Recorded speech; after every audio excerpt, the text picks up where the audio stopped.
Hello mga kasisi, for today's video magsisipag-sipagan na naman nga tayo. Inuna ko nga itong cabinet na pinaglalagyan ng kung ano-ano.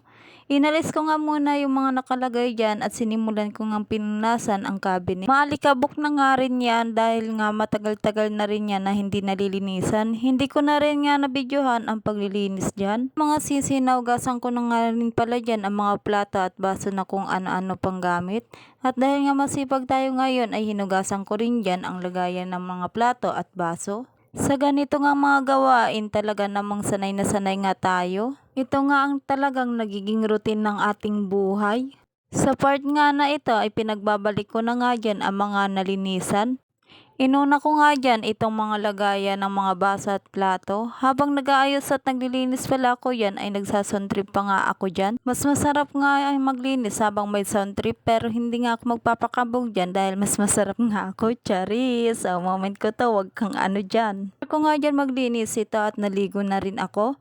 Kaya ang tema naman natin ngayon ay ganda-gandahan. Lalabas nga ako dyan saglit at magbibili nga ako ng merienda namin ng aking kapatid. Ang video nga pala na ito ay kahapon pa. Kaya ngayon ay pinuputol ko na kaya hanggang dito na lamang at maraming salamat sa inyong panonood.